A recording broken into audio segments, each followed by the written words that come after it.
नमस्कार सत श्रीकाल आदाब मेरा नाम मनदीप पुनिया है ਤੇ ਤੁਸੀਂ ਸੁਣ ਰਹੇ ਹੋ ਪੰਜਾਬੀ ਰੇਡੀਓ ਯੂਐਸਏ। ਮੈਂ ਇੱਕ ਵਾਰ ਫਿਰ ਹਾਜ਼ਰ ਹਾਂ ਨਵੇਂ ਬੁਲਟਨ ਦੇ ਨਾਲ ਤੇ ਸ਼ੁਰੂਆਤ ਕਰਦੇ ਹਾਂ ਅੱਜ ਦੀ ਮੁੱਖ ਖਬਰਾਂ ਤੋਂ।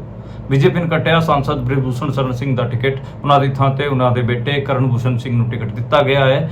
ਦੱਸ ਦਈਏ ਕਿ ਬ੍ਰਿਜਭੂਸ਼ਣ ਤੇ ਮਹਿਲਾ ਪਹਿਲਵਾਨਾਂ ਨੇ ਯੌਨ ਸ਼ੋਸ਼ਣ ਦੇ ਆਰੋਪ ਲਾਏ ਸੀ। ਉਸ ਤੋਂ ਬਾਅਦ ਹੀ ਬ੍ਰਿਜਭੂਸ਼ਣ ਲਗਾਤਾਰ ਵਿਵਾਦਾਂ 'ਚ ਘਿਰੇ ਹੋਏ ਸੀ। ਐਨ ਮੌਕੇ ਤੇ ਉਹਨਾਂ ਦਾ ਟਿਕਟ ਕੱਟ ਕੇ ਉਹਨਾਂ ਦੇ ਬੇਟੇ ਨੂੰ ਦਿੱਤਾ ਗਿਆ ਹੈ। ਉਹਨਾਂ ਦੇ ਬੇਟੇ ਨੂੰ ਟਿਕਟ ਇਸ ਕਰਕੇ ਦਿੱਤਾ ਗਿਆ ਹੈ ਤਾਂ ਕਿ ਉੱਤਰ ਪ੍ਰਦੇਸ਼ 'ਚ ਰਾਜਪੂਤ ਨਾ ਨਾਰਾਜ਼ ਹੋ ਜਾਣ। ਸਾਊਥ ਇੰਡੀਆ ਦੀ ਪੋਲਿਟਿਕਸ 'ਚ ਹੋਏ ਵੱਡੇ ਸੈਕਸ ਸਕੈਂਡਲ ਮਾਮਲੇ 'ਚ ਪ੍ਰਜਲਾ ਰਵੰਨਾ ਨੂੰ ਕਰਨਾਟਕ ਪੁਲਿਸ ਨੇ ਲੁੱਕਆਊਟ ਨੋਟਿਸ ਜਾਰੀ ਕਰ ਦਿੱਤਾ ਹੈ। ਉਹਨਾਂ ਦੇ ਖਿਲਾਫ ਲੁੱਕਆਊਟ ਨੋਟਿਸ ਜਾਰੀ ਹੋਣ ਤੋਂ ਬਾਅਦ ਉਹਨਾਂ ਦੀ ਪੁੱਛਗਿੱਛ, ਉਹਨਾਂ ਦੇ ਪਰਿਵਾਰ ਵਾਲਿਆਂ ਨਾਲ ਪੁੱਛਗਿੱਛ ਅਤੇ ਉਹਨਾਂ ਦੇ ਥਾਵਾਂ ਤੇ ਛਾਪੇਮਾਰੀ ਚਾਲੂ ਹੈ। ਜੰਮੂ ਕਸ਼ਮੀਰ ਦੀ ਅਨੰਤਨਾਗ ਰਜੌਰੀ ਸੀਟ ਤੋਂ ਚੋਣ ਟਲ ਗਿਆ ਹੈ। ਚੋਣ ਟਲਣ ਤੋਂ ਬਾਅਦ ਪੀਡੀਪੀ ਦੀ ਮਹਿਬੂਬਾ ਮੁਫਤੀ ਨੇ ਉਹਦੇ ਖਿਲਾਫ ਬਿਆਨ ਦਿੱਤਾ ਹੈ ਤੇ ਪੀਡੀਪੀ ਨੇ ਅੱਜ ਉਹਦੇ ਖਿਲਾਫ ਪ੍ਰਦਰਸ਼ਨ ਵੀ ਕਰਕੇ ਇਹ ਕਿਹਾ ਹੈ ਕਿ ਕਸ਼ਮੀਰ ਨੂੰ ਬੀਜੇਪੀ ਦਬਾਉਣਾ ਚਾਹੁੰਦੀ ਹੈ। ਦਿੱਲੀ ਦੇ ਉਪ ਰਾਜਪਾਲ ਵਿਕੇ ਸਕਸੇਨਾ ਨੇ ਦਿੱਲੀ ਮਹਿਲਾ ਆਯੋਗ ਤੋਂ 223 ਕਰਮਚਾਰੀਆਂ ਨੂੰ ਕੱਢ ਦਿੱਤਾ ਹੈ। ਉਸ ਤੋਂ ਬਾਅਦ ਦਿੱਲੀ ਮਹਿਲਾ ਆਯੋਗ ਦੀ ਪੂਰਵ ਅਧਿਕਸ਼ਾ ਸਵਾਤੀ ਮਾਲੀਵਾਲ ਦਾ ਇੱਕ ਬਿਆਨ ਆਇਆ ਹੈ ਤੇ ਉਹਨਾਂ ਨੇ ਕਿਹਾ ਹੈ ਕਿ ਇਸ ਹਿਸਾਬ ਨਾਲ ਤਾਂ ਦਿੱਲੀ ਮਹਿਲਾ ਆਯੋਗ ਚੱਲ ਹੀ ਨਹੀਂ ਪਾਊਗਾ ਤੇ ਦਿੱਲੀ 'ਚ ਮਹਿਲਾਵਾਂ ਨੂੰ ਆਉਣ ਵਾਲੀ ਪ੍ਰੋਬਲਮਾਂ ਤੇ ਕੌਣ ਕੰਮ ਕਰੂਗਾ। ਮੁਸਲਮਾਨਾਂ ਦੇ ਵੱਡੇ ਆਗੂ ਅਸਦੁੱਦੀਨ ਓਵੈਸੀ ਨੇ ਕਿਹਾ ਹੈ ਕਿ ਮੁਸਲਮਾਨ ਕੋਈ ਵੋਟ ਬੈਂਕ ਨਹੀਂ ਹਨ। ਕਦ ਤੱਕ ਬੀਜੇਪੀ ਅਤੇ ਆਰਐਸਐਸ ਹਿੰਦੂ ਅਤੇ ਮੁਸਲਮਾਨਾਂ ਨੂੰ ਲੜਾ ਕੇ ਦੇਸ਼ ਤੇ ਰਾਜ ਕਰਦੇ ਰਹਿਣਗੇ। ਰਾਹੁਲ ਗਾਂਧੀ ਨੇ ਇੱਕ ਵਾਰ ਫਿਰ ਬੀਜੇਪੀ ਤੇ ਰਿਜ਼ਰਵੇਸ਼ਨ ਵਾਲੇ ਮਾਮਲੇ ਤੇ ਹਮਲਾ ਬੋਲਿਆ ਹੈ ਤੇ ਉਹਨਾਂ ਨੇ ਕਿਹਾ ਹੈ ਕਿ ਬੀਜੇਪੀ ਅੰਧਾ ਪ੍ਰਾਈਵੇਟਾਈਜੇਸ਼ਨ ਕਰਕੇ ਲੋਕਾਂ ਤੋਂ ਉਹਨਾਂ ਦਾ ਆਰਕਸ਼ਣ ਖੋ ਰਹੀ ਹੈ। ਨੋਇਡਾ ਦੀ ਇੱਕ ਪ੍ਰਾਈਵੇਟ ਯੂਨੀਵਰਸਿਟੀ ਗਲਗੋਟੀਆ ਦੇ ਸਟੂਡੈਂਟਾਂ ਦੀ ਇੱਕ ਵੀਡੀਓ ਸੋਸ਼ਲ ਮੀਡੀਆ ਤੇ ਲਗਾਤਾਰ ਵਾਇਰਲ ਹੋ ਰਹੀ ਹੈ, ਜਿਹਦੇ 'ਚ ਰਿਪੋਰਟਰ ਉਹਨਾਂ ਤੋਂ ਸਵਾਲ ਪੁੱਛ ਰਿਹਾ ਹੈ ਤੇ ਉਹ ਬੱਚੇ ਜਵਾਬ ਨਹੀਂ ਦੇ ਪਾ ਰਹੇ ਹਨ। ਦੱਸ ਦਈਏ ਕਿ ਉਹ ਬੱਚੇ ਕਾਂਗਰਸ ਦੇ ਦਫ਼ਤਰ ਦੇ ਬਾਹਰ ਪ੍ਰੋਪਰਟੀ ਇਨਹੈਰੀਟੈਂਸ ਟੈਕਸ ਦੇ ਪ੍ਰਦਰਸ਼ਨ ਕਰਨ ਆਏ ਸੀਗੇ ਤੇ ਉਹਨਾਂ ਤੇ ਪੱਤਰਕਾਰ ਨੇ ਸਵਾਲ ਪੁੱਛ ਲਏ ਕਿ ਉਹ ਕਿਉਂ ਪ੍ਰਦਰਸ਼ਨ ਕਰ ਆਏ ਹੈਗੇ ਆ। ਉਸ ਤੋਂ ਬਾਅਦ ਉਹ ਬੱਚੇ ਉਹਨਾਂ ਦੇ ਸਵਾਲਾਂ ਦੇ ਜਵਾਬ ਨਹੀਂ ਦੇ ਸਕੇ ਤੇ ਲੋਕ ਉਹਨਾਂ ਨੂੰ ਟ੍ਰੋਲ ਕਰਕੇ ਲਿਖ ਰਹੇ ਨੇ ਕਿ ਪ੍ਰਾਈਵੇਟ ਯੂਨੀਵਰਸਿਟੀਆਂ ਦੇ ਵਿੱਚ ਇਸ ਕਿਸਮ ਦਾ ਇੰਟੈਲੈਕਟ ਇੰਡੀਆ ਦੇ ਵਿੱਚ ਪੈਦਾ ਹੋ ਰਿਹਾ ਹੈ। ਕਰਨਾਲ ਦੇ ਨਿਸਿੰਗ ਕਸਬੇ 'ਚ ਹਰਿਆਣਾ ਦੇ ਸਾਬਕਾ ਮੁੱਖ ਮੰਤਰੀ ਮਨੋਹਰ ਲਾਲ ਖੱਟਰ ਨੇ ਕਿਸਾਨਾਂ ਨੂੰ ਪਾਗਲ ਕਿਹਾ ਹੈ। ਉਸ ਤੋਂ ਬਾਅਦ ਕਿਸਾਨਾਂ ਨੇ ਉਹਨਾਂ ਦਾ 5 ਥਾਵਾਂ ਤੇ ਘਿਰਾਓ ਕੀਤਾ ਤੇ ਉਹਨਾਂ ਨੂੰ ਕਾਲੇ ਝੰਡੇ ਦਿਖਾਏ। ਤੇਜਸਵੀ ਆਪਣੀ ਚੋਣ ਸਭਾਵਾਂ ਦੇ ਅੰਦਰ ਲਗਾਤਾਰ ਨਰਿੰਦਰ ਮੋਦੀ ਦੇ ਪੁਰਾਣੇ ਭਾਸ਼ਣ ਚਲਾ ਰਹੇ ਨੇ ਤੇ ਨਰਿੰਦਰ ਮੋਦੀ ਦੇ ਸਿਲੰਡਰ ਅਤੇ ਮਹਿੰਗਾਈ ਵਾਲੇ ਬਿਆਨਾਂ ਤੇ ਉਹਨਾਂ ਨੂੰ ਐਕਸਪੋਜ਼ ਕਰ ਰਹੇ ਹਨ। ਕੋਵਿਸ਼ੀਲਡ ਵਾਲੇ ਮਾਮਲੇ ਤੇ ਵਿਵਾਦ ਹਟਣ ਦਾ ਨਾਂ ਨਹੀਂ ਲੈ ਰਿਹਾ ਹੈ। ਹੁਣ ਵੈਕਸੀਨ ਦੇ ਸਰਟੀਫਿਕੇਟ ਤੋਂ ਨਰਿੰਦਰ ਮੋਦੀ ਦੀ ਫੋਟੋ ਹਟਾ ਦਿੱਤੀ ਗਈ ਹੈ। ਉਸ ਤੋਂ ਬਾਅਦ ਅਖਿਲੇਸ਼ ਯਾਦਵ ਨੇ ਇੱਕ ਬਿਆਨ ਦਿੰਦਿਆਂ ਕਿਹਾ ਹੈ ਕਿ ਵੈਕਸੀਨ ਕੰਪਨੀ ਤੋਂ ਇਹਨਾਂ ਨੇ ਚੰਦਾ ਲੈ ਕੇ ਲੋਕਾਂ ਦੀ ਜਾਨ ਜੋਖਿਮ ਤੇ ਪਾ ਦਿੱਤੀ ਹੈ। ਇਹ ਸੀਗੀਆਂ ਅੱਜ ਦੀਆਂ ਮੁੱਖ ਖਬਰਾਂ। ਹੁਣ ਕਰਦੇ ਆਪਾਂ ਇਹਨਾਂ ਖਬਰਾਂ ਦਾ ਵਿਸ਼ਲੇਸ਼ਣ ਤੇ ਸ਼ੁਰੂਆਤ ਕਰਦੇ ਹਾਂ ਸਭ ਤੋਂ ਪਹਿਲੀ ਖਬਰ ਤੋਂ। ਸਭ ਤੋਂ ਪਹਿਲੀ ਖਬਰ ਜਿਹੜੀ ਅੱਜ ਦਿਨ ਭਰ ਚਰਚਾ 'ਚ ਰਹੀ ਉਹ ਸੀਗੀ ਬ੍ਰਿਜਭੂਸ਼ਣ ਸਿੰਘ ਸ਼ਰਨ ਦਾ ਟਿਕਟ ਕੱਟਣਾ। ਬ੍ਰਿਜਭੂਸ਼ਣ ਸ਼ਰਨ ਸਿੰਘ ਉੱਤਰ ਪ੍ਰਦੇਸ਼ ਦੀ ਕੇਸਰਗੰਜ ਸੀਟ ਤੋਂ ਚੋਣ ਲੜਦੇ ਨੇ ਤੇ ਜਿਹੜੀ ਪੂਰਵਾਂਚਲ ਦੀ ਰਾਜਨੀਤੀ ਹੈ ਉਹਦੇ 'ਚ ਰਾਜਪੂਤਾਂ ਦਾ ਇੱਕ ਵੱਡਾ ਫਿਗਰ ਹਨ ਤੇ ਜਿਹੜਾ ਪੂਰਵਾਂਚਲ ਦੀ ਰਾਜਨੀਤੀ ਹੈ ਉੱਥੇ ਜਿਹੜਾ ਪੂਰਾ ਇੱਕ ਫਿਊਡਲ ਸਿਸਟਮ ਹੈ, ਸਾਮੰਤਵਾਦ ਦਾ ਜਿਹੜਾ ਇੱਕ ਪੂਰਾ ਸਿਸਟਮ ਹੈਗਾ ਉਹਦੇ 'ਚ ਰਾਜਪੂਤਾਂ ਦੀ ਵੱਡੀ ਠੁੱਕ ਹੈਗੀ ਆ। ਉੱਥੇ ਚਾਹੇ ਧਨੰਜੈ ਸਿੰਘ ਹੋਣ ਜਾਂ ਫਿਰ ਜਿਹੜਾ ਬ੍ਰਜੇਸ਼ ਸਿੰਘ ਹੋਣ ਜਾਂ ਫਿਰ ਬ੍ਰਿਜਭੂਸ਼ਣ ਸ਼ਰਨ ਸਿੰਘ ਹੋਣ, ਇਹ ਬਾਹੂਬਲੀ ਮਾਫੀਆ ਹਨ ਤੇ ਇਹਨਾਂ ਦੀ ਠੀਕ ਠਾਕ ਚੱਲਦੀ ਹੈ ਤੇ ਇਹ ਸਾਰੇ ਬੀਜੇਪੀ 'ਚ ਸ਼ਾਮਲ ਹਨ।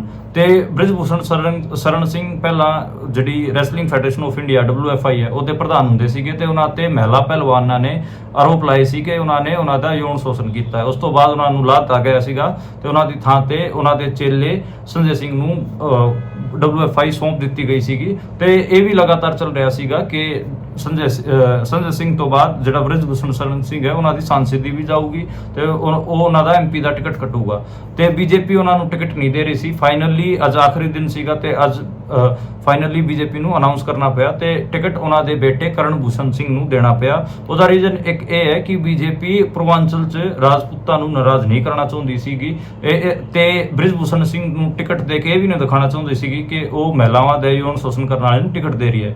ਇਸ ਕਰਕੇ ਹੀ ਉਹਦਾ ਟਿਕਟ ਕੱਟਿਆ ਗਿਆ ਤੇ ਉਹਦੀ ਥਾਂ ਤੇ ਉਹਦੇ ਬੇਟੇ ਨੂੰ ਦਿੱਤਾ ਗਿਆ। ਉਹਦਾ ਬੇਟਾ ਵੀ ਉੱਤਰ ਪ੍ਰਦੇਸ਼ ਦੀ ਕੁਸ਼ਤੀ ਫੈਡਰੇਸ਼ਨ ਦਾ ਪ੍ਰਧਾਨ ਹੈਗਾ ਤੇ ਕਿਤੇ ਨਾ ਕਿਤੇ ਪਰਿਵਾਰਵਾਦ ਤੇ ਗੱਲ ਕਰਨ ਵਾਲੀ ਜਿਹੜੀ ਬੀਜੇਪੀ ਹੈ ਉਹ ਲਗਾਤਾਰ ਪਰਿਵਾਰਵਾਦ ਕਰ ਰਹੀ ਹੈ ਤੇ ਜਿਹੜੇ ਬੰਦੇ ਨੇ ਕਈ ਮਹਿਲਾ ਪਹਿਲਵਾਨਾਂ ਦੇ ਯੌਨ ਸ਼ੋਸ਼ਣ ਕੀਤੇ ਉਹਦੇ ਬੇਟੇ ਨੂੰ ਟਿਕਟ ਦੇ ਕੇ ਉਹਨੂੰ ਸਨਮਾਨਿਤ ਕਰ ਰਹੀ ਹੈ ਤੇ ਇਹ ਕਿਤੇ ਨਾ ਕਿਤੇ ਅਵਾਰਡ ਦੇਣਾ ਹੀ ਹੈ ਬੀਜੇਪੀ ਵੱਲੋਂ ਤੇ ਇਹ ਬਹੁਤ ਖਤਰਨਾਕ ਹੈ। ਮਹਿਲਾ ਸੇਫਟੀ ਤੇ ਇੰਨੀ ਗੱਲ ਹੁੰਦੀ ਹੈ। ਪ੍ਰਧਾਨ ਮੰਤਰੀ ਨਰਿੰਦਰ ਮੋਦੀ ਤਾਂ 15 ਅਗਸਤ ਨੂੰ ਇੱਕ ਭਾਸ਼ਣ ਦਿੰਦੇ ਆ, ਰੋ ਵੀ ਪਏ ਸੀ ਸੀਗੇ ਤੇ ਉਹਨਾਂ ਨੇ ਮਹਿਲਾ ਸੇਫਟੀ ਨੂੰ ਸਭ ਤੋਂ ਵੱਡਾ ਮੁੱਦਾ ਦੱਸਿਆ ਸੀਗਾ ਤੇ ਅੱਜ ਉਹ ਇਸ ਕਿਸਮ ਦੇ ਕੰਮ ਕਰ ਰਹੇ ਨੇ।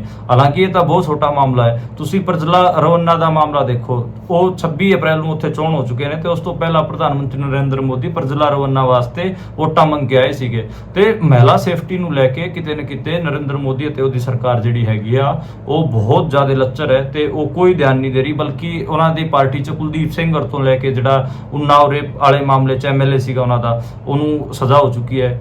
ਤੇ ਤੁਸੀਂ ਬ੍ਰਿਜਭੂਸ਼ਣ ਸ਼ਰਨ ਸਿੰਘ ਦੀ ਗੱਲ ਕਰੋ, ਪ੍ਰਜਲਾ ਰਵੰਨਾ ਦੀ ਗੱਲ ਕਰੋ, ਇਹ ਸਾਰੀ ਇੱਕ ਲੰਬੀ ਫਹਿਰਿਸਤ ਬਣਦੀ ਹੈ ਜਿਹਦੇ 'ਚ ਤੁਸੀਂ ਦੇਖੋਗੇ ਕਿ ਉਹਨਾਂ ਦੇ ਜਿਹੜੇ MLAs ਤੇ MP ਹੈਗੇ ਆ ਉਹਨਾਂ ਤੇ ਮਹਿਲਾ ਯੌਨ ਹਿੰਸਾ ਤੇ ਯੌਨ ਸ਼ੋਸ਼ਣ ਤੇ ਰੇਪ ਦੇ ਕੇਸਿਸ ਹੈਗੇ ਆ। ਫਿਰ ਵੀ ਬੀਜੇਪੀ ਉਹਨਾਂ ਨੂੰ ਬਾਰ-ਬਾਰ ਟਿਕਟ ਦਿੰਦੀ ਹੈ ਤੇ ਉਹਨਾਂ ਨੂੰ ਟਿਕਟ ਦੇ ਕੇ ਸਨਮਾਨਿਤ ਕਰਦੀ ਹੈ ਤੇ ਇਹ ਕਿਤੇ ਨਾ ਕਿਤੇ ਦਿਖਾਉਂਦਾ ਹੈ ਕਿ ਇਹ ਬਹੁਤ ਗਲਤ ਹੈਗਾ।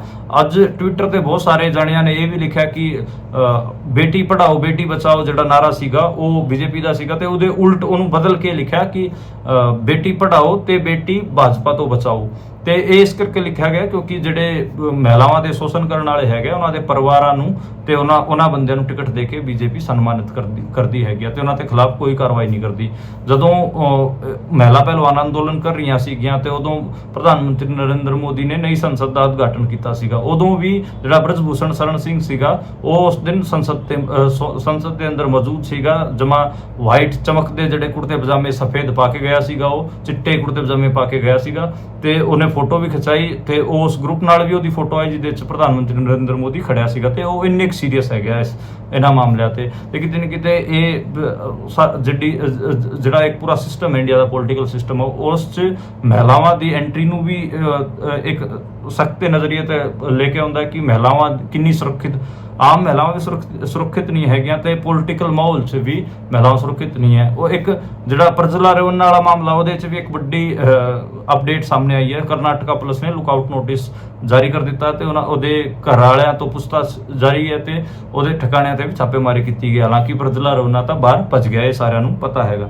ਉਸ ਤੋਂ ਜਿਹੜੀ ਅਗਲੀ ਖਬਰ ਦੀ ਗੱਲ ਕਰੀਏ ਉਹ ਅਨੰਤਨਾਗ ਰਜੌਰੀ ਵਾਲੀ ਖਬਰ ਹੈਗੀ ਆ। ਕਸ਼ਮੀਰ ਦੇ ਵਿੱਚ ਆਪਾਂ ਨੂੰ ਪਤਾ ਹੈ ਕਿ ਲੋਕ ਸਭਾ ਚੋਣ ਹੋਣ ਜਾ ਰਹੇ ਸੀਗੇ ਪਰ ਜਿਹੜਾ ਚੋਣ ਆਯੋਗ ਹੈਗਾ ECI ਹੈ, ਇਲੈਕਸ਼ਨ ਕਮਿਸ਼ਨ ਆਫ ਇੰਡੀਆ, ਉਹਨੇ ਅਨੰਤਨਾਗ ਰਜੌਰੀ ਦੀ ਸੀਟ ਦਾ ਜਿਹੜਾ ਚੋਣ ਹੈਗਾ ਉਹ 7ਵੇਂ ਰਾਊਂਡ 'ਚ ਕਰਤਾ। ਪਹਿਲਾਂ ਤੀਜੇ ਰਾਊਂਡ 'ਚ ਹੀ ਹੋਣਾ ਸੀਗਾ ਤੇ ਇਲੈਕਸ਼ਨ ਕਮਿਸ਼ਨ ਆਫ ਇੰਡੀਆ ਨੇ ਇਹ ਕਿਹਾ ਕਿ ਉਹ ਜਿਹੜੇ ਉੱਥੇ ਸਹੂਲਤਾਂ ਪਹੁੰਚਣੀਆਂ ਸੀਗੀਆਂ ਇਲੈਕਸ਼ਨ ਕਰਾਉਣ ਵਾਸਤੇ ਉਹ ਨਹੀਂ ਪਹੁੰਚਾ ਸਕਦੇ, ਇਸ ਕਰਕੇ ਇਹ ਪੋਸਟਪੋਨ ਕਰ ਦਿੱਤਾ। ਤੇ PDP ਉੱਥੇ ਪਾਰਟੀ ਹੈਗੀ ਹੈ, ਮਹਿਬੂਬਾ ਮੁਫਤੀ ਜਿਹੜੇ ਕਸ਼ਮੀਰ ਦੀ ਸਾਬਕਾ ਮੁੱਖ ਮੰਤਰੀ ਵੀ ਹਨ ਤੇ ਉਹ ਉੱਥੋਂ ਚੋਣ ਲੜ ਰਹੀ ਸੀ ਤੇ ਉੱਥੋਂ ਸਟਰੋਂਗ ਕੈਂਡੀਡੇਟ ਸੀਗੇ MP ਦੇ ਤੇ ਉਹਨਾਂ ਨੇ ਕਿਹਾ ਕਿ ਇਹ ਕਿਤੇ ਨਾ ਕਿਤੇ ਸਾਨੂੰ ਹਰਾਉਣ ਵਾਸਤੇ ਕੀਤਾ ਗਿਆ ਸੀ, ਇੱਥੇ ਜਿੱਤਦੇ ਨਜ਼ਰ ਆ ਰਹੇ ਸੀਗੇ ਤੇ ਸਾਨੂੰ ਹਰਾਉਣ ਵਾਸਤੇ ਇਹਨਾਂ ਨੇ ਡੇਟ ਐਕਸਟੈਂਡ ਕੀਤੀ ਹੈ। ਉਦਾਂ ਦੱਸਦੇ ਕਿ ਕਸ਼ਮੀਰ ਦੇ ਵਿੱਚ ਸਭ ਤੋਂ ਪਹਿਲਾਂ ਜਿਹੜੀ ਰੋਲੀ ਹੋਈ ਸੀ ਇਲੈਕਸ਼ਨਾਂ 'ਚ ਉਹ 1987 ਦੇ ਵਿੱਚ ਹੋਈ ਸੀ। ਉਸ ਤੋਂ ਬਾਅਦ ਹੀ ਕਿਤੇ ਨਾ ਕਿਤੇ ਪੂਰੇ ਕਸ਼ਮੀਰ ਦੇ ਵਿੱਚ ਇੱਕ ਪੂਰਾ ਮਾਹੌਲ ਸਰਕਾਰ ਦੇ ਉਲਟ ਜਾਂ ਇੰਡੀਅਨ ਸਟੇਟ ਦੇ ਉਲਟ ਪੈਦਾ ਹੁੰਦਾ ਹੈ ਤੇ ਉੱਥੋਂ ਦੇ ਲੋਕਾਂ ਦਾ ਜਿਹੜਾ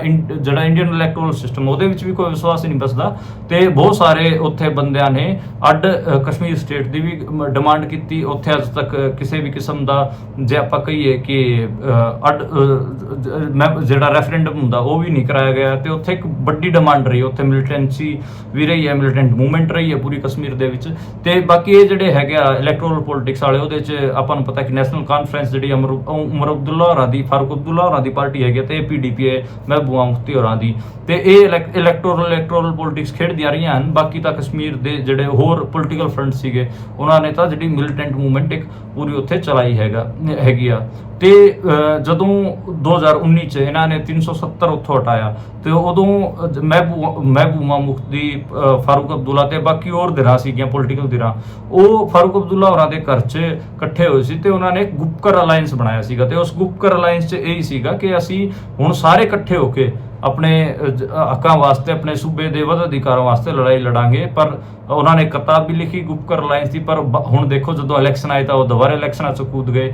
ਤਾਂ ਇਹ ਬੜਾ ਇੱਕ ਚੱਕਰ ਹੈਗਾ ਜਿੱਥੇ ਮੂਵਮੈਂਟ ਚੱਲਦੀ ਹੈ ਕਿ ਅੱਧੇ ਬੰਦੇ ਇਲੈਕਸ਼ਨਾਂ ਵੱਲ ਚਲੇ ਜਾਂਦੇ ਨੇ, ਅੱਧੇ ਬੰਦੇ ਮੂਵਮੈਂਟ ਖੜੀ ਕਰਦੇ ਰਹਿ ਜਾਂਦੇ ਨੇ ਤੇ ਜਿਹੜਾ ਬਖਰਾਅ ਹੁੰਦਾ ਲੋਕਾਂ 'ਚ, ਜਿਹੜਾ ਇੱਕ ਪੋਲੀਟੀਕਲ ਬਖਰੇਵਾ ਹੁੰਦਾ ਕਿਸੇ ਵੀ ਚੀਜ਼ ਤੇ ਲੜਨ ਦਾ, ਤੇ ਉਹਦਾ ਨੁਕਸਾਨ ਮੂਵਮੈਂਟ ਤੇ ਹੁੰਦਾ ਹੈਗਾ ਤੇ ਉਹਦਾ ਅਸਰ ਵੀ ਆਪਾਂ ਨੂੰ ਕਸ਼ਮੀਰ ਦੀ ਮੂਵਮੈਂਟ ਦੇ ਵਿੱਚ ਦੇਖਣ ਨੂੰ ਮਿਲਿਆ ਹੈ। ਉਸ ਤੋਂ ਜਿਹੜੀ ਅਗਲੀ ਖਬਰ ਦੀ ਗੱਲ ਕਰੀਏ ਉਹ ਦਿੱਲੀ ਦੇ ਉਪ ਰਾਜਪਾਲ ਦੀ ਹੈਗੀ ਆ। ਦਿੱਲੀ ਦੇ ਉਪ ਰਾਜਪਾਲ ਹੈਗੇ VK ਸਕਸੇਨਾ ਤੇ ਫਿਰ ਉਹਨਾਂ ਨੇ ਦਿੱਲੀ ਮਹਿਲਾ ਆਯੋਗ ਜਿਹੜਾ ਹੈ, ਦਿੱਲੀ ਵੂਮਨ ਕਮਿਸ਼ਨ, ਉਹਦੇ 223 ਕਰਮਚਾਰੀਆਂ ਨੂੰ ਸਸਪੈਂਡ ਕਰ ਦਿੱਤਾ ਤੇ ਕੱਢ ਦਿੱਤਾ, ਬਾਹਰ ਕੱਢ ਦਿੱਤਾ। ਤੇ ਉਹਨਾਂ ਨੇ ਇਹ ਇਸ ਕਰਕੇ ਕੀਤਾ ਕਿਉਂਕਿ ਉਹਨਾਂ ਨੇ ਕਿਹਾ ਕਿ ਜਿਹੜੇ ਇਹ EMPLOYE ਲਾਏ ਸੀਗੇ, ਇਹ ਦਿੱਲੀ ਦੀ ਜਿਹੜੀ ਸਾਬਕਾ ਵੂਮਨ ਕਮਿਸ਼ਨ ਦੀ ਚੇਅਰਮੈਨ ਸੀਗੀ ਸਵਾਤੀ ਮਾਲੀਵਾਲ, ਉਹਨੇ ਲਾਈ ਸੀ ਤੇ ਮੇਰੀ ਪਰਮਿਸ਼ਨ ਨਹੀਂ ਲਈ, ਇਸ ਕਰਕੇ ਮੈਂ ਸਾਰਿਆਂ ਨੂੰ ਕੱਢਤਾ। ਤੇ ਸਵਾਤੀ ਮਾਲੀਵਾਲ ਨੇ ਸਟੇਟਮੈਂਟ ਦੇ ਕੇ ਕਿਹਾ ਕਿ ਇੱਕ ਪ੍ਰੋਸੈਸ ਰਾਹੀਂ ਇਹ ਸਾਰੇ ਲਾਏ ਗਏ ਸੀਗੇ, ਇਹਨਾਂ ਨੂੰ ਜੋਬਾਂ ਦਿੱਤੀਆਂ ਗਈਆਂ ਸੀਗੀਆਂ, ਪਰ ਹੁਣ ਦੇਖੋ ਇੱਕਦਮ ਇਹਨਾਂ ਨੂੰ ਕੱਢ ਦਿੱਤਾ। ਤੇ ਕਿਵੇਂ ਜਿਹੜਾ ਵੂਮਨ ਕਮਿਸ਼ਨ ਹੈ ਦਿੱਲੀ ਦਾ ਉਹ ਚੱਲੂਗਾ? ਤੇ ਦਿੱਲੀ ਦੇ ਵਿੱਚ ਤਾਂ ਵੂਮਨਸ ਦੇ ਇੰਨੇ ਜ਼ਿਆਦਾ ਇਸ਼ੂ ਹੈਗੇ, ਕਿਵੇਂ ਉਹ ਡੀਲ ਹੋਣਗੇ? ਤੇ ਇਹਨਾਂ ਨੇ 223 ਬੰਦਿਆਂ ਦੇ ਪਰਿਵਾਰਾਂ ਦੀ ਨੌਕਰੀਆਂ ਵੀ ਖਾਲੀਆਂ, ਤੇ ਇਸ ਕਿਸਮ ਦੀ ਜਿਹੜੀ ਬਿਆਨਬਾਜ਼ੀ ਉਹ ਚੱਲ ਰਹੀ ਹੈ। ਤੇ ਇਹ ਵੀ ਕਿਹਾ ਜਾ ਰਿਹਾ ਕਿ ਦਿੱਲੀ ਜਿਹਨੂੰ ਇੱਕ ਹਿਸਾਬ ਨਾਲ ਸੈਂਟਰ ਹੈ, ਉਹ ਜਮਾ ਆਪਣੇ ਹਿਸਾਬ ਨਾਲ ਚਲਾਉਣਾ ਚਾਹ ਰਿਹਾ ਹੈ। ਜੇ ਦਿੱਲੀ ਸਰਕਾਰ ਕੁਝ ਕਰਨਾ ਵੀ ਚਾਹ ਰਹੀ ਹੈ ਤੇ ਉਹਦੇ ਸਰ ਦੇ ਉੱਤੇ ਜਿਹੜਾ ਲੈਫਟੀਨੈਂਟ, ਜਿਹਨੂੰ ਆਪਾਂ ਉਪ ਰਾਜਪਾਲ ਕਹਿੰਦੇ ਆ, ਲੈਫਟੀਨੈਂਟ ਗਵਰਨਰ ਕਹਿੰਦੇ ਆ, ਉਹ ਬਿਠਾਇਆ ਹੋਇਆ ਤੇ ਉਹ ਸਾਰੇ ਚੀਜ਼ਾਂ ਨੂੰ ਖਾਰਿਜ ਕਰਦਾ ਜਾਂਦਾ, ਇਹਨਾਂ ਦੇ ਕੋਈ ਵੀ ਚੀਜ਼ਾਂ ਨੂੰ ਪਾਸ ਨਹੀਂ ਹੋਣ ਦਿੰਦਾ। ਤੇ ਆਪਾਂ ਨੂੰ ਪਤਾ ਹੈ ਕਿ ਦਿੱਲੀ ਦਾ ਮੁੱਖ ਮੰਤਰੀ ਵੀ ਜੇਲ੍ਹ 'ਚ ਹੀ ਬੈਠਾ ਹੈਗਾ। ਪਰ ਚਲੋ ਇਸ ਤੇ ਇੱਕ ਖਬਰ ਵੀ ਬਾਤਚੀਤ ਵੀ ਕਰ ਲਈਏ।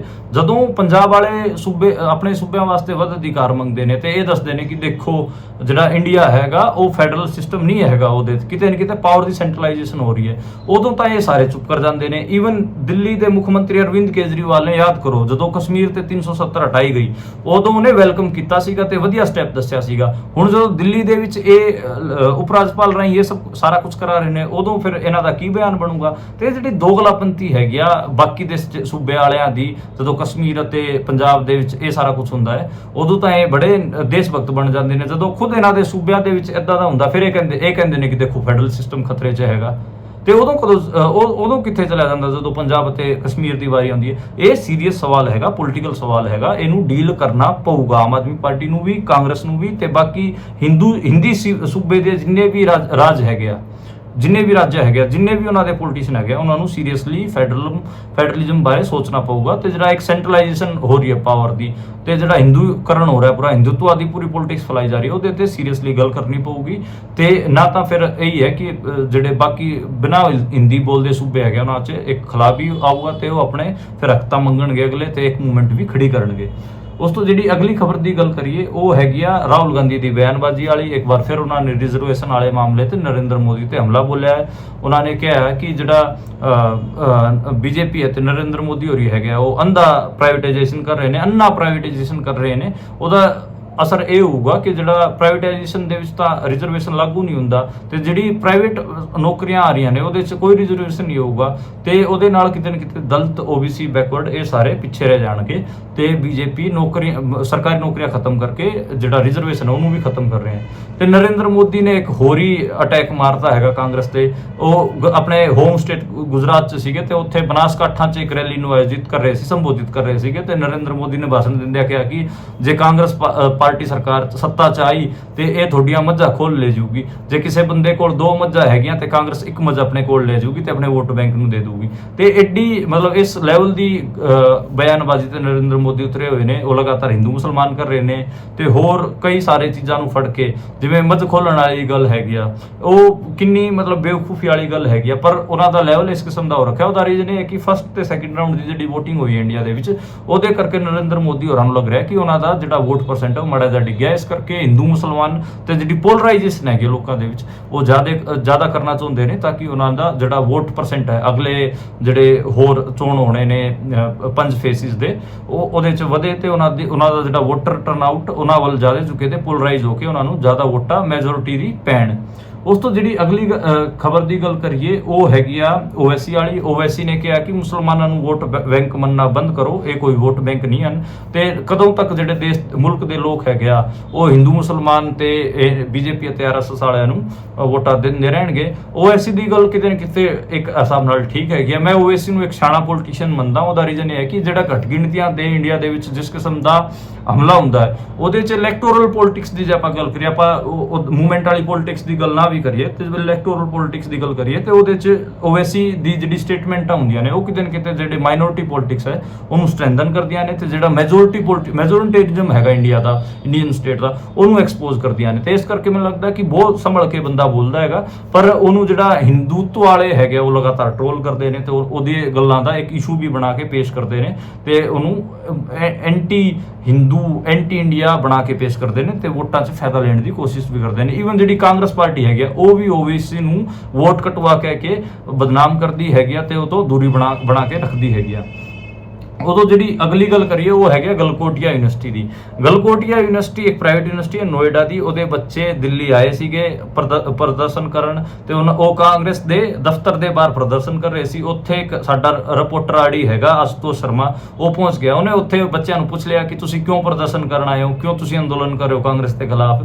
ਤੇ ਉਹ ਬੱਚਿਆਂ ਦੇ ਕੋਲ ਜਿਹੜੇ ਸਾਈਨ ਬੋਰਡ ਸੀਗੇ ਉਹ ਪ੍ਰੋਪਰਟੀ ਇਨਹੈਰੀਟੈਂਸ ਟੈਕਸ ਦੇ ਬੋਰਡ ਸੀਗੇ ਤੇ ਉਹਨਾਂ ਤੋਂ ਅਸ਼ਤੋਸ਼ ਨੇ ਪੁੱਛਿਆ ਕਿ ਤੁਸੀਂ ਇਹਨਾਂ ਨੂੰ ਪੜ੍ਹ ਕੇ ਦਿਖਾਓ ਤੇ ਉਹਨਾਂ ਬੱਚਿਆਂ ਤੋਂ ਬੋਰਡ ਵੀ ਨਹੀਂ ਪੜ੍ਹੇ ਜਾ ਰਹੇ ਸੀ, ਹਿੰਦੀ ਅਤੇ ਅੰਗਰੇਜ਼ੀ ਵੀ ਨਹੀਂ ਪੜ੍ਹੀ ਜਾ ਰਹੀ ਸੀਗੀ ਤੇ ਉਹਦੇ ਤੇ ਅਸ਼ਤੋਸ਼ ਨੇ ਉਹਨਾਂ ਦੀ ਪੂਰੀ ਲਾਪਾ ਕੀਤੀ। ਉਸ ਤੋਂ ਬਾਅਦ ਉਹਨਾਂ ਤੋਂ ਪੁੱਛਿਆ ਕਿ ਮੁੱਦਾ ਕੀ ਹੈ ਤੇ ਉਹ ਮੁੱਦਾ ਵੀ ਨਹੀਂ ਸਮਝਾ ਪਾ ਰਹੇ ਸੀ। ਉਸ ਤੋਂ ਬਾਅਦ ਉਹਨਾਂ ਬੱਚਿਆਂ ਦੀ ਜਿਹੜੀ ਵੀਡੀਓ ਹੈਗੀ ਉਹ ਟਵਿੱਟਰ ਤੇ ਬਹੁਤ ਵਾਇਰਲ ਹੋਣ ਲੱਗੀ ਤੇ ਇਹ ਲਿਖਿਆ ਜਾਣ ਲੱਗਿਆ ਕਿ ਦੇਖੋ ਜਿਹੜੀ ਸਿੱਖਿਆ ਹੈਗੀ ਉਹ ਕੋਈ ਮੰਡੀ 'ਚ ਵਿਕਣ ਵਾਲੀ ਚੀਜ਼ ਨਹੀਂ ਹੈ ਕਿ ਤੁਸੀਂ ਆਪਣੇ ਬੱਚਿਆਂ ਨੂੰ ਚੱਕ ਕੇ ਪ੍ਰਾਈਵੇਟ ਯੂਨੀਵਰਸਿਟੀਆਂ ਦੇ ਵਿੱਚ ਭੇਜ ਦਿੰਦੇ ਹੋ ਤੇ ਪ੍ਰਾਈਵੇਟ ਯੂਨੀਵਰਸਿਟੀਆਂ ਦਾ ਆਹ ਹਾਲ ਹੈਗਾ। ਤੇ ਉਹ ਜਿਹੜੇ ਬੱਚੇ ਸੀਗੇ ਉਹ ਪਤਾ ਕਿਹਨੇ ਭੇਜੇ ਸੀਗੇ, ਉਹ ਪ੍ਰਾਈਵੇਟ ਯੂਨੀਵਰਸਿਟੀ ਦੇ ਮਾਲਕ ਨੇ ਭੇਜੇ ਸੀਗੇ, ਕਿਉਂਕਿ ਉਹ ਜਿਹੜਾ ਮਾਲਕ ਹੈ ਗਲਗੋਟੀਆ ਉਹ ਆਰਐਸਐਸ ਵਾਲਿਆਂ ਦਾ ਚਮਚਾ ਹੈਗਾ। ਉਹਨੇ ਆਪਣੇ ਬੱਚਿਆਂ ਦੀ ਇੱਕ ਬੱਸ ਭਰ ਕੇ ਭੇਜ ਦਿੱਤੀ ਕਿ ਜਾਓ ਕਾਂਗਰਸ ਵਾਲਿਆਂ ਦੇ ਖਿਲਾਫ ਆਏ ਚੱਲਿਆ ਆਇਓ ਪ੍ਰਦਰਸ਼ਨ ਕਰਿਆ। ਤੇ ਇਹ ਹਾਲ ਹੈ ਕਿ ਉਹਨਾਂ ਬੱਚਿਆਂ ਨੂੰ ਮੁੱਦਾ ਹੀ ਨਹੀਂ ਪਤਾ ਸੀਗਾ। ਮੈਨੂੰ ਲੱਗਦਾ ਕਿ ਜਿਹੜਾ ਇੰਡੀਆ ਦੀ ਸਰਕਾਰੀ ਯੂਨੀਵਰਸਿਟੀਆਂ ਹੈਗੀਆਂ ਉਹਨਾਂ 'ਚ ਫਿਰ ਵੀ ਦੋ ਪੈਸੇ ਦਾ ਗਿਆਨ ਮਿਲ ਜਾਂਦਾ। ਤੁਸੀਂ ਪੰਜਾਬੀ ਯੂਨੀਵਰਸਿਟੀ ਪਟਿਆਲੇ ਤੋਂ ਲੈ ਕੇ ਗੁਰੂ ਨਾਨਕ ਦੇਵ ਯੂਨੀਵਰਸਿਟੀ ਅੰਮ੍ਰਿਤਸਰ ਹੋਗੀ,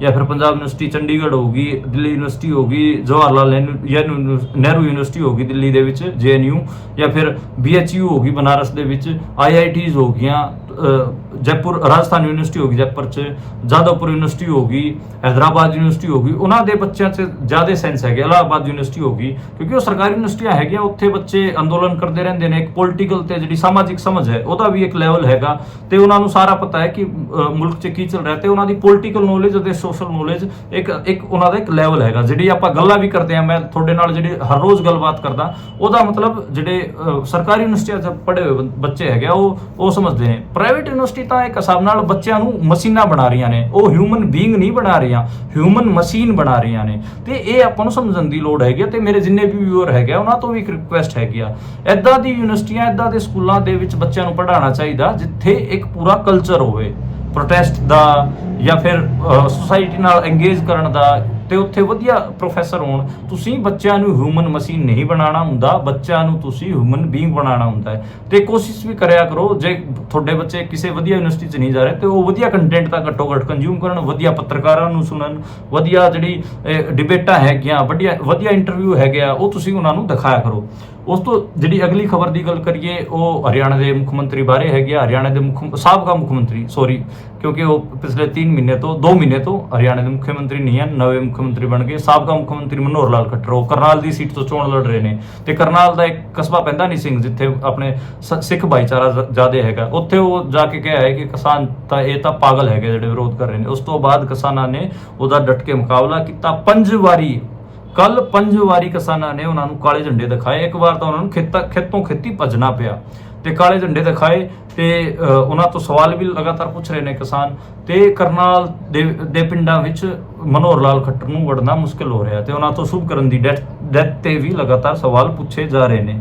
ਉਦੋਂ ਅਗਲੀ ਖਬਰ ਦੀ ਗੱਲ ਕਰੀਏ ਉਹ ਤੇਜਸਵੀ ਬਾਰੇ ਹੈਗੀ ਆ। ਤੇ ਜਿਹੜਾ ਲਾਲੂ ਯਾਦਵ ਦਾ ਮੁੰਡਾ ਹੈ ਤੇਜਸਵੀ, ਉਹ ਬਿਹਾਰ ਦੇ ਵਿੱਚ ਬਹੁਤ ਵਧੀਆ ਇਲੈਕਸ਼ਨ ਲੜ ਰਿਹਾ ਹੈ। ਉਹ ਜਿੱਥੇ ਵੀ ਸਭਾਵਾਂ ਦੇ ਵਿੱਚ ਜਾਂਦਾ ਹੈ ਉੱਥੇ ਉਹਨੇ ਸਪੀਕਰ ਲੈ ਰੱਖਿਆ ਤੇ ਉਹ ਮਾਈਕ ਦੇ ਅੱਗੇ ਲਾ ਦਿੰਦਾ ਤੇ ਉਹ ਸਪੀਕਰ 'ਚ ਉਹ ਨਰਿੰਦਰ ਮੋਦੀ ਦੇ 2014 ਤੋਂ ਪਹਿਲਾਂ ਦੇ ਜਿਹੜੇ ਸਪੀਚਿਸ ਹੈਗੇ ਆ ਉਹ ਚਲਾ ਦਿੰਦਾ। ਉਹਦੇ 'ਚ ਉਹ ਜਿਹੜੇ ਨਰਿੰਦਰ ਮੋਦੀ ਬੋਲਦਾ ਸੀਗਾ ਕਿ ਮਹਿੰਗਾਈ ਵੱਧ ਰਹੀ ਹੈ, ਸਿਲੰਡਰ ਮਹਿੰਗਾ ਹੋ ਗਿਆ, ਇਸ ਕਿਸਮ ਦੀਆਂ ਉਹ ਸਾਰੀਆਂ ਲੋਕਾਂ ਨੂੰ ਸੁਣਾਉਂਦਾ ਹੈ ਤੇ ਪੁੱਛਦਾ ਹੈਗਾ ਸਾਡੇ ਟਾਈਮ ਤਾਂ 400 ਰੁਪਏ ਦਾ ਸਿਲੰਡਰ ਸੀ, ਹੁਣ ਕਿੰਨੇ ਦਾ? 1100-1200 ਦਾ। ਤੇ ਉਹ ਇੱਕ ਕਮਿਊਨੀਕੇਟ, ਜਿਵੇਂ ਲਾਲੂ ਯਾਦਵ ਬਹੁਤ ਵਧੀਆ ਕਮਿਊਨੀਕੇਟਰ ਸੀਗਾ ਸੈਂਟਰਲ ਇੰਡੀਆ ਦੇ ਵਿੱਚ, ਬਿਹਾਰ ਦੇ ਵਿੱਚ ਜਿਹੜਾ ਲਾਲੂ ਯਾਦਵ ਦਾ ਇੱਕ ਸਪੀਚ ਹੁੰਦਾ ਸੀਗਾ ਲੋਕ ਸੁਣਦੇ ਸੀਗੇ, ਹੱਸਦੇ ਵੀ ਸੀਗੇ। ਜਿਹੜਾ ਸਟਾਇਰਿਕਲ ਪੂਰਾ ਇੱਕ ਪੋਜੀਸ਼ਨਿੰਗ ਹੈ ਲਾਲੂ ਯਾਦਵ ਦੀ, ਉਸੇ ਕਿਸਮ ਦਾ ਉਹਦਾ ਮੁੰਡਾ ਵੀ ਟ੍ਰੇਨ ਹੋ ਰਿਹਾ। ਉਹਦਾ ਰੀਜ਼ਨ ਮੈਂ ਇੱਕ ਦੱਸਦਾ ਕਿਉਂ। ਹੈ।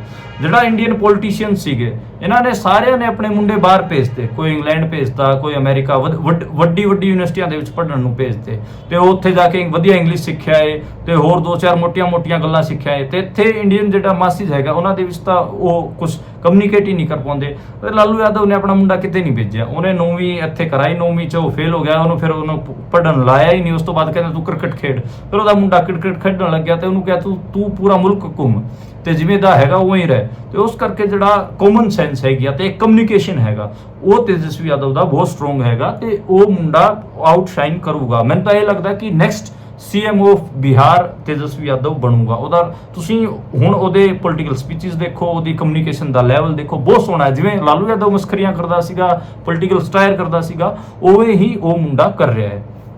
ਉਸ ਤੋਂ ਜਿਹੜੀ ਅਗਲੀ ਖਬਰ ਦੀ ਗੱਲ ਕਰ ਲਈਏ, ਉਹ ਕੋਵਿਸ਼ੀਲਡ ਵਾਲੀ ਹੈਗੀ ਆ। ਕੋਵਿਸ਼ੀਲਡ ਤੇ ਹਜੇ ਤੱਕ ਜਿਹੜਾ ਵਿਵਾਦ ਹੈ ਉਹ ਖਤਮ ਨਹੀਂ ਹੋ ਰਿਹਾ ਹੈ। ਅੱਜ ਜਿਹੜਾ ਵੈਕਸੀਨ ਦਾ ਸਰਟੀਫਿਕੇਟ ਸੀਗਾ ਉਹ ਤੋਂ ਜਿਹੜਾ ਪ੍ਰਧਾਨ ਮੰਤਰੀ ਨਰਿੰਦਰ ਮੋਦੀ ਦਾ ਫੋਟੋ ਲਾਤਾ ਗਿਆ ਹੈਗਾ ਤੇ ਉਸ ਤੋਂ ਬਾਅਦ ਲਗਾਤਾਰ ਸੋਸ਼ਲ ਮੀਡੀਆ ਤੇ ਇਹ ਗੱਲ ਹੋ ਰਹੀ ਹੈ ਕਿ ਜਦੋਂ ਕੋਵਿਸ਼ੀਲਡ ਦੇ ਐਡਾ ਵੱਡਾ ਐਕਸਪੋਜ਼ ਹੋਇਆ ਉਦੋਂ ਇਹਨਾਂ ਨੇ ਉਹਦਾ ਫੋਟੋ ਹਟਾ ਲਿਆ ਪ੍ਰਧਾਨ ਮੰਤਰੀ ਨਰਿੰਦਰ ਮੋਦੀ ਦਾ। ਤੇ ਅਖਿਲੇਸ਼ ਯਾਦਵ ਨੇ ਵੀ ਬਹੁਤ ਸੀਰੀਅਸ ਗੱਲ ਕਹੀ ਹੈ ਕਿਉਂਕਿ ਇਹਨਾਂ ਨੇ ਜਿਹੜੀ ਵੈਕਸੀਨ ਬਣਾਉਣ ਵਾਲੀ ਕੰਪਨੀ ਸੀ, ਆਧਾਰ ਪੂਨਾਵਾਲਾ ਸੀਗਾ ਜਿਹੜਾ ਉਹ ਵੈਕਸੀਨ ਬਣਾਉਣ ਵਾਲੀ ਕੰਪਨੀ ਦਾ ਮਾਲਕ, ਉਹ ਤੋਂ 50 ਕਰੋੜ ਰੁਪਏ ਦਾ ਚੰਦਾ ਲਿੱਤਾ ਇਲੈਕਟੋਰਲ ਬੌਂਡ ਰਾਹੀਂ। ਤੇ ਅਖਿਲੇਸ਼ ਯਾਦਵ ਨੇ ਕਿਹਾ ਕਿ ਇਹਨਾਂ ਨੇ 50 ਕਰੋੜ ਰੁਪਏ ਚੰਦਾ ਲੈ ਕੇ 80 ਕਰੋੜ ਲੋਕਾਂ ਦੀ ਜਿਹੜੀ ਜਾਨ ਹੈਗੀ ਉਹ ਜੋਖਿਮ 'ਚ ਪਾਤੀ ਹੈਗੀ ਆ। ਤੇ ਇਹ ਸੀਰੀਅਸ ਗੱਲ ਹੈ ਕਿਤੇ ਨਾ ਕਿਤੇ। ਤੇ ਅਖਿਲੇਸ਼ ਯਾਦਵ ਉਦੋਂ ਵੀ ਸਵਾਲ ਚੱਕ ਰਿਹਾ ਸੀਗਾ ਤੇ ਹੁਣ ਵੀ ਜਿਹੜਾ ਵੈਕਸੀਨੇਸ਼ਨ ਹੈ ਉਹਦੇ ਤੇ ਸਵਾਲ ਖੜੇ ਕਰ ਰਿਹਾ ਹੈ। ਇਹ ਸੀਗੀਆਂ ਅੱਜ ਦੀਆਂ ਖਬਰਾਂ ਮੋਟੀਆਂ ਤੇ ਉਹਨਾਂ ਦਾ ਆਪਾਂ ਵਿਸ਼ਲੇਸ਼ਣ ਵੀ ਕੀਤਾ ਤੇ ਕੱਲ ਦੁਬਾਰੇ ਮਿਲਾਂਗੇ ਨਵੀਂ ਖਬਰਾਂ ਨਾਲ, ਨਵੇਂ ਵਿਸ਼ਲੇਸ਼ਣ ਨਾਲ। ਤੁਸੀਂ ਦੇਖਦੇ ਅਤੇ ਸੁਣਦੇ ਰਹੋ ਪੰਜਾਬੀ ਰੇਡੀਓ USA।